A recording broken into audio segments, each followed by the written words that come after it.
Welcome to my channel. ఈ కథ వింటే మీ జీవితం మారుతుంది. ఒక చిన్న నిర్ణయం మీ జీవితాన్ని మార్చింది. ఒక జీవితాన్ని మారుస్తుంది. చివరి అవకాశం. ఒక చిన్న గ్రామంలో రామ అనే యువకుడు ఉండేవాడు. అతని జీవితంలో ఎన్నో కలలు ఉండేవి, కానీ పరిస్థితులు మాత్రం ఎప్పుడూ అతనికి వ్యతిరేకంగానే ఉండేవి. చిన్న వయసులోనే తండ్రిని కోల్పోయాడు. కుటుంబం బాధ్యతలు అన్నీ భుజాలపై పడ్డాయి. చదువు మధ్యలో ఆపేసి చిన్న చిన్న పనులు చేసుకుంటూ కుటుంబాన్ని చూసుకునేవాడు ఈ రోజుల్లో. కానీ రాము మనసులో ఒక బాధ అనేది ఉండేది.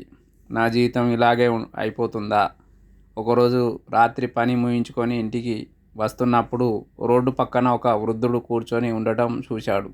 ఆ వృద్ధుడు రాముని చూసి అడిగాడు, బాబు, ఎందుకు ఇంత బాధగా ఉన్నావు? రాము తన బాధ అంతా చెప్పాడు. అప్పుడు వృద్ధుడు చిరునవ్వుతో ఒక చిన్న విత్తనం ఇచ్చి, ఈ విత్తనాన్ని నాటడం చూడు. ఇది వెంటనే చెట్టుగా మారదు, కానీ నువ్వు ప్రతిరోజు నీళ్లు పోస్తే ఒకరోజు పెద్ద చెట్టుగా మారుతుంది. రాము అర్థం చేసుకున్నాడు. నా జీవితం కూడా ఈ విత్తనం లాంటిదే. ఈరోజు కష్టంగా ఉన్న నేను ప్రయత్నంపై చేస్తే రేపు మారుతుంది అని చెప్పసాగాడు.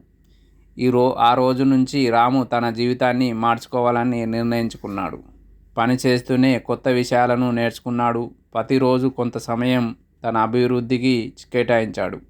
చిన్న చిన్న అవకాశాలను ఉపయోగించుకున్నాడు. కొన్ని సంవత్సరాల తర్వాత అదే రాము ఒక మంచి వ్యాపారవేత్తగా ఎదిగాడు.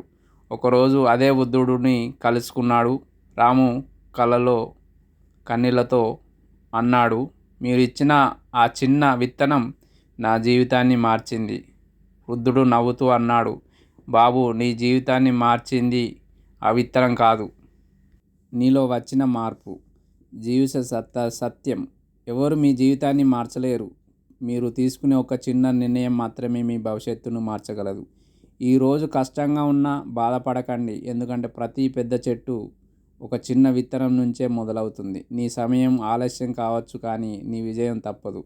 మీ జీవితంలో కూడా మార్పు రావాలని కోరుకుంటే ఈ యొక్క మాట గుర్తుంచుకోండి. ఆగిపోవద్దు, ప్రయత్నం కొనసాగించండి. Thank you. ఈ కథ మీకు నచ్చితే లైక్ చేయండి. మరిన్ని మంచి కథల కోసం, ఆధ్యాత్మిక విషయాల కోసం మా ఛానల్ సబ్స్క్రైబ్ చేయండి. మీ ప్రేమ ప్రోత్సాహం మాకు మరిన్ని మంచి వీడియోలు చేయడానికి శక్తినిస్తుంది. దయచేసి సబ్స్క్రైబ్ చేయండి, లైక్ చేయండి, షేర్ చేయండి. Thank you.